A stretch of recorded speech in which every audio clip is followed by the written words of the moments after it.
All right, we're rolling. We are still doing the point number 6 of what is truth, that truth doesn't equal science and science doesn't equal truth. And last week we talked about, if you remember, we talked about mutations and how their low rate of occurrence isn't even, well, you say it's not in the same ballpark, but we said it's not even in the same galaxy or universe that would be required for evolution to occur. So what I'm going to do now is, for this week and the next message, we're going to talk another aspect of mutations that is critical for everybody to understand.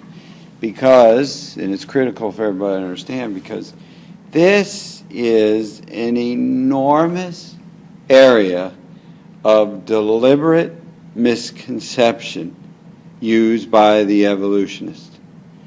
And the tactics that the evolutionists use routinely in this area include things like fabricating data, misappropriating data, deception, rhetoric, and outright lies. And I'm going to give you some examples of those. And so what I'm going to do today and into the next message is set the record straight on this topic. And I would summarize this topic and say that it would be called the difference between mutations and polymorphisms. And last week I explained that mutations are changes in DNA as a result of errors or damage. I said they are random, unplanned events, and you could say they're mistakes. And I also explained they're both rare and they rarely have genetic consequence. But when they do, far and away, the overwhelming majority of them are destructive. So they're bad things because they cause problems. So you could say they're unwelcome guests. So that summarizes basically what we talked about last week. And today I want to discuss polymorphisms. Polymorphisms, on the other hand, are a completely different form of genetic changes and differences.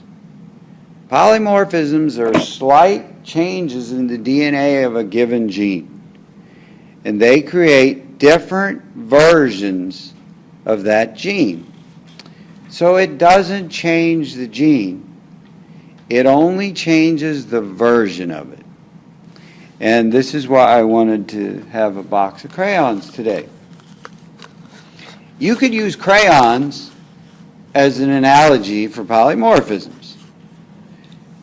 If crayons all represent the same gene, and we'll call that the crayon gene, of course, right? When you open a box of crayons, you immediately see they're not all the same. There's red ones in here, there's blue ones, there's green ones, there's white ones, black ones, brown ones, etc., etc. In addition to different shades and different combinations of all those colors that we just mentioned. But guess what? They're all still crayons. However, in this box, we just have different versions of those crayons. Hence, different versions of the crayon gene. And that is what polymorphisms do to our genes. Polymorphisms are naturally occurring genetic variation. They're very common, and they have a high rate of occurrence. And the vast majority of them do have genetic consequence. But they don't cause problems. They cause all the variation that we see within a species. Okay? They cause all the variations of color, size, shape, texture, etc., that we see all around us in every species out there. And that's actually what the name polymorphism means. Many forms. Poly meaning many and morphism meaning different forms. So, now you could say, as opposed to mutations, you could say polymorphisms are good things, and these guys are welcome guests. They keep all the plants and animals out there and all of us from looking exactly the same. And if all you do is look at me, you can see why they're so important. Because if we didn't have them, you'd all be looking like this. Right? Now that's kind of a scary thought, isn't it? Yes? Huh? Did you miss something, son? All right. We can do that later, son. You got it? All right. So, moving on. So, hopefully right away you see the marked difference between mutations and polymorphisms. Mutations are rare. The rare ones that do occur rarely have genetic consequence. But when they do, they're bad things because they cause problems. As opposed to polymorphisms. They're common. They have a high rate of occurrence. They occur naturally. And they almost always have a genetic consequence, that being providing all the variation we see within species. And as I said, you could say they're good things. So there's our differences between mutations and polymorphisms. But furthermore, you need to know that polymorphisms only provide variation within a species. They add variety to each separate species. So this is something you have to understand. Polymorphisms function within their own species. They do not provide new information for other species. Therefore, they are not a potential source of genetic variation or new genetic information for evolution. They have no potential for evolution. Zero, none, zip, nada, nil, nick, whatever you want to call it, they don't do that, okay? Therefore, polymorphisms cannot be cited as a potential source of new genetic information for evolution or proof of evolution in action, because they do not and cannot function in such a manner. They do not and cannot function in an evolutionary manner. That's because polymorphisms are built into the system from the beginning. They are already there. They are not new information coming in, which is what would be required for evolution. Evolution says genetic material changed over time as a result of new information coming in that wasn't already there. The new genetic information came via mutations, which introduced new information that changed genes so drastically that it created new ones. And over time, enough of these genes changes accumulated to where it caused new species to develop. That's what evolution says. But polymorphisms are not changes. They do not introduce any new genetic information, so they do not change genes. They're simply a variety of genetic versions of a gene that were already there in the first place. All the different colored crayons. All the variety of genes that polymorphisms produce is already present within the genomes of the species from the beginning. So nothing new is introduced. There we go. It's already present from the beginning. Okay? So nothing new is introduced genetically, and therefore no new genes can be created via polymorphisms. So polymorphisms cannot have an impact on evolution. Everybody getting that? Evolution absolutely requires new genetic information coming into a species to change it. Evolution requires new genetic information that was not already there to gradually change and create new genes and ultimately new species. And the only option genetically is mutations. And as we already explained last week, mutations don't get the job done. They simply can't do it. And this is a critical difference between polymorphisms and mutations. And I'm stressing this point, as you hopefully can tell, because like I introduced, this is an enormous area of deception used by the evolutionist. It is truly sleight of hand at its best, and the evolutionist leverages for all it's worth. Because to the scientifically untrained and uneducated person, which is most of the population, right? I mean, most of us aren't scientists. It can easily be made to look like polymorphisms can be evolution in action through the use of cleverly crafted lies and deception. It can be made to look very convincing if you don't understand the genetics of what's going on behind it. It can appear to the untrained eye as though polymorphisms are producing changes, because you don't get to see the genetic variation expressed on the outside until you get the right required combination of polymorphisms created through fertilization. Okay?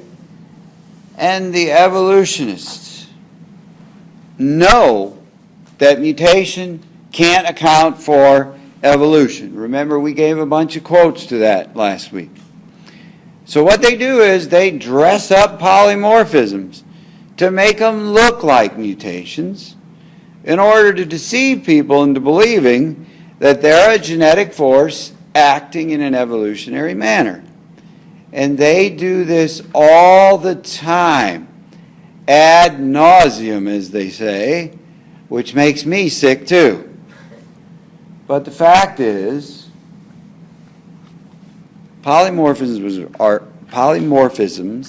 are so different from mutations that their genetic consequences within a species are expected, and they can be calculated.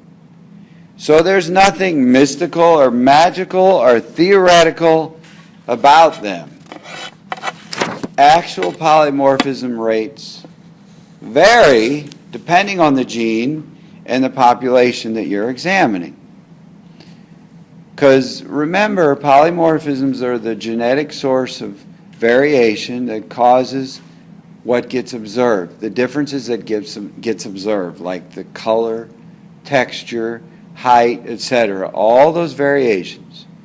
So they, like I said, very commonly do have a genetic consequence.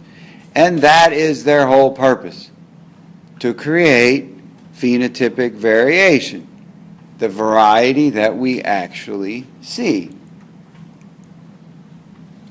The genetic differences that they cause create what are called different alleles, which is a different version of a gene. And that's called your genotype. The different versions of your gene. That's called your genotype. That we can observe in a given population. That's called the phenotype. That's what you actually observe from the genotype. For example, different genotypes or different alleles of genes for hair color or eye color, for example, will produce different phenotypes. For example, brown hair versus blonde hair, or brown eyes versus blue eyes, those come from different genotypes, or the different versions of the genes for those colors, okay? And that goes on to include all the variety that we have. And since polymorphisms occur within our germline DNA, they do get passed on to our offspring. And that happens through meiosis. And we're not going to talk about that, but let me summarize it. That's the process of creating the eggs and sperm. The variability that you have in matching a father with a mother to create new offspring, that produces variability and new mixtures of polymorphisms, and they are constantly creating new genotypes, new genetic versions that get manifested in the phenotypes, that which we see in the offspring. So let me explain it this way. In a population that's more open genetically, where the people in that population come from a wider variety of backgrounds, you have more versions present. You have more alleles, more versions of genes present, so you'll see a wider variety of those alleles, those gene versions, in the offspring. Like in America. That's exactly what I'm going to get to. Oh, sorry. So in a population like this, you'll see a wider variety of phenotypes from the greater number of mixing events of genotypes that are possible. You'll see a wider variety of hair color, hair texture, eye color, height, facial features, skin tone, etc. Which is why, like you were just saying, in a place like America, we see a wider variety of phenotypes because we come from a wide variety of countries. And we've been intermingling our genetic variation for quite some time now. And what that does is give us more alleles, more genotypes in a population that can be mixed and matched, producing more variety of phenotypes. In a population like this, it makes it harder for any one allele or any version of a gene to dominate. So in a population like this, you see more variety and less dominance. There's just more variety there. There are more potential alleles. Okay? But in a population that's been segregated, the number of genotypes that are present is limited. Without any new genotypes coming into a population, that population will become genetically isolated from others. So during fertilization events, the same alleles just keep getting mixed. You got the same ones coming back every time. So we have fewer options to offer our offspring. There's just not as many choices. So in a population like this, you see less variety and more dominance of alleles. Like on an island, like Haiti or something like that. Well, and I'm actually going to bring an example of that. Okay. So, to give some examples of that, if you go to other parts of the world where those people groups have been living together for a long period of time, you see certain phenotypic traits that will dominate. A couple of examples I have here. If you go to Scandinavia, you see a lot of white skin, blonde hair, blue eyes. You see that dominate. You go to Africa, you see dark skin, brown eyes, dark hair dominate. You go to the Middle East, you see an intermediate skin tone dominate. You go to the Far East, you'll see dark straight hair dominate, and their characteristic skin tone that you see there, you see all those traits dominate because those are more isolated populations. Now here's the thing. This not only holds true for humans, it holds true for all species on the planet. genetics and heritability works the same for all species. It's all about naturally occurring genetic variation, the polymorphisms, and how they get mixed and matched in a population via their germline DNA that produces the variability that you see in all those species. It's already there. There's no new information coming into a species. It's about already existing polymorphisms. The different alleles are the different versions of the same genes. And here is sort of an overview of genetic variation. You have the polymorphisms that are already there in the genome, the minor differences in our DNA. They produce the different alleles, or the different versions of a gene. And they create the genotype. That makes up our genotype. And then the genotype produces the proteins that get expressed and create the different phenotypes, that which you actually see. Okay? But actually, I've been saying what you see, it doesn't just apply to our external features. All of this, polymorphisms, are the same force behind all the variability in our bodies. And that includes a lot of them that aren't physically visible, such as our blood type, drug metabolism differences, our immune system differences, etc., etc., etc. Polymorphisms account, I just want to make it clear, it also accounts for all of that as well. And incidentally, just so you know, I spent 7 years managing the lab of a major pharmaceutical company that did all the genotyping of the participants in our clinical trials. And we were looking for genotypic differences in their drug metabolism genes that would account for the different ways that they would respond to a given medication. So if you want to talk what we're talking about here, genotypes, polymorphisms, alleles, etc., the science behind them, you could certainly say that's right up my alley, because I did this for quite some time. Okay, but here's something again that I want to stress. Polymorphisms create different expressed versions of the same gene. This is something that's absolutely critical to understand about all this. I don't want you to miss it, so I'm really hitting this over and over. Polymorphisms do not create new genes or new species. They do not introduce new genetic information, so they don't change genes.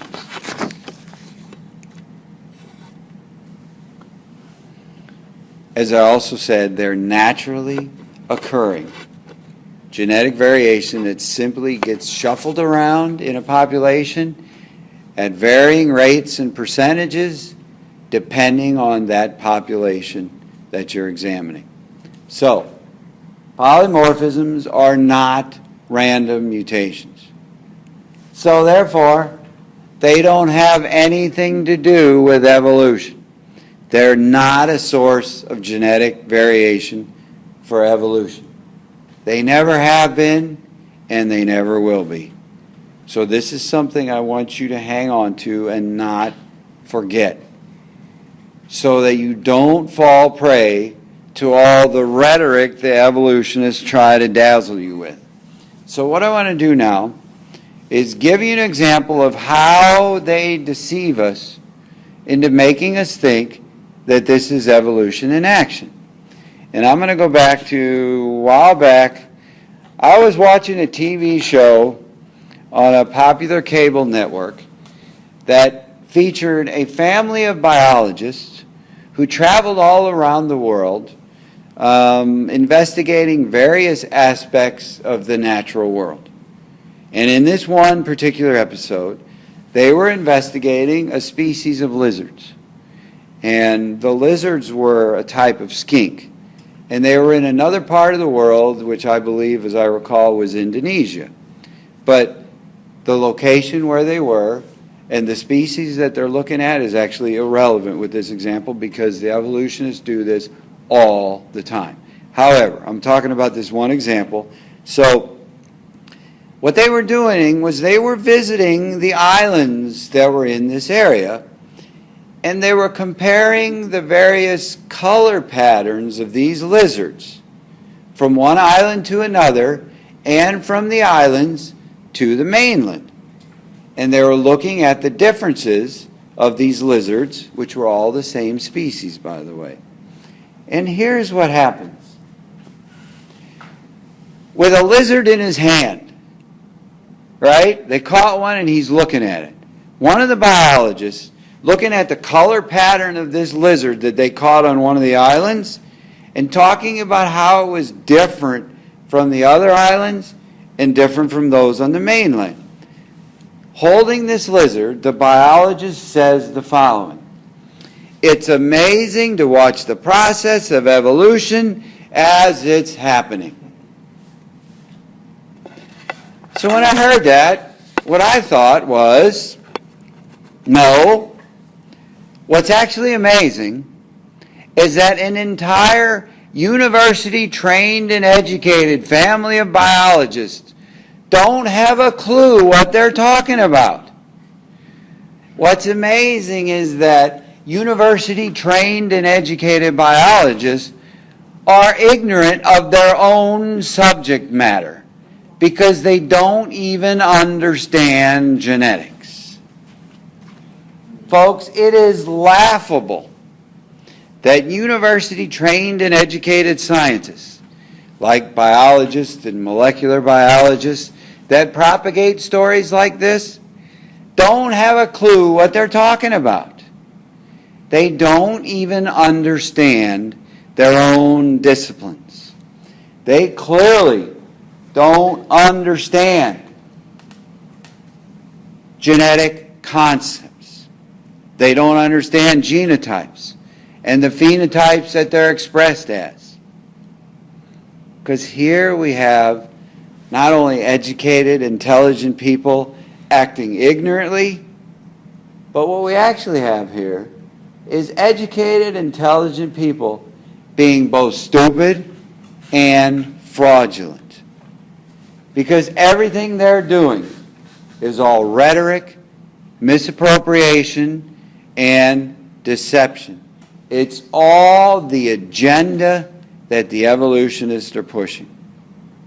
And as I watched that, I thought the overwhelming majority of people who are going to watch a TV show like this are going to believe what they say because it makes sense to them, right? Without understanding genetics. But hopefully what I've given you today is an understanding to where you see that and you say, no, actually this makes absolutely no sense, what they're saying. Situations like these lizards and the countless others that the evolutionists try to spin and make it sound like evolution are not evolution at all. It's only an example of the naturally occurring frequencies of alleles within a population due to polymorphisms. As I already explained to you, when a population is isolated from the others of that species, it limits the number of alleles that are available, and those that are will dominate in that population. That's why I said the Norwegians primarily have white skin, blue eyes, and blonde hair. Africans mainly have black skin. Asians primarily have black hair, etc. So, please understand this. When you visit the isolated populations, like the lizards on these different islands, for example, you expect them to look different from the others because each population is a representation of the alleles that were restricted to that given population. If all you have on that island are the lizards that have the orange coloring, when they make more lizards, you're going to only get lizards with the orange. So on and so forth with each population that would be isolated on the different islands and also different from those on the mainland. Now look, take a close look at this. To consider this evolution is not only clueless and ignorant, it's like saying Shaquille O'Neal and Michael J. Fox represent different species because they're so different in appearance. It's exactly the same thing. When we clearly know that Shaq and Michael J. Fox are of the same species, Homo sapiens, right? That's the same misconception that they did with those lizards. That would be the same thing as them trying to tell you that Shaq and Michael J. Fox are two different species. The approach the evolutionists take with allelic frequencies and polymorphisms is not only clueless and ignorant, it is yet another example of fraud. Because you cannot take college courses in biology and genetics without learning these principles. However, guess what? This is taught as evolution in schools, colleges, universities, all across our country and our world, in spite of the fact that the science of genetics says otherwise. And this is why I personally believe that the evolutionists are not only being ignorant and clueless, they're intentionally lying to us to deceive us and pull the wool over our eyes on this subject. And let me finish with one more point here that kind of stresses my frustration over this topic. For decades now, evolutionists have spawned the concepts of macroevolution and microevolution. And by the way, those are two terms that I absolutely hate. Macroevolution is used to describe the process of one species changing into another, whereas microevolution is used to describe the small variation that occurs within a species. And citing examples of microevolution through life, the evolutionists have persuaded people to believe that it's the same genetic force that will eventually drive macroevolution. Since there are countless examples of so-called microevolution, the evolutionists have a field day with this, and they convince people that these forms of microevolution are just macroevolution that hasn't had enough time yet to turn into a new species. And the evolutionists have leveraged this for all it's worth in getting people to accept evolution. People everywhere, even people who don't believe in macroevolution, are put back on their heels when they use this process of bait and switch. Even non-believers of evolution today use the word evolution in this form when they say microevolution. So they are bowing down and partially accepting their version of the story. And I got to tell you, I hear people say it all the time, and this drives me nuts. So don't ever use those words around me. And if you do use those words, stop. And you need to stop, not because I told you to, but because there is no truth to it. What people refer to as microevolution is not evolution at all. It's nothing more than polymorphisms doing what polymorphisms polymorphisms have done since the dawn of time. It's a completely different source of genetic variation than what could account for evolution, that being mutations. So you got to understand, there is no macroevolution, there is no microevolution, there's no vanilla evolution, there's no chocolate evolution, there's no strawberry evolution, there's no rocky road evolution. There's no evolution with or without sprinkles. There's no evolution with whipped cream. And there's no evolution with a cherry on top. But what I'm trying to help you to see today is most people don't understand this. So the evolutionists take full advantage of it.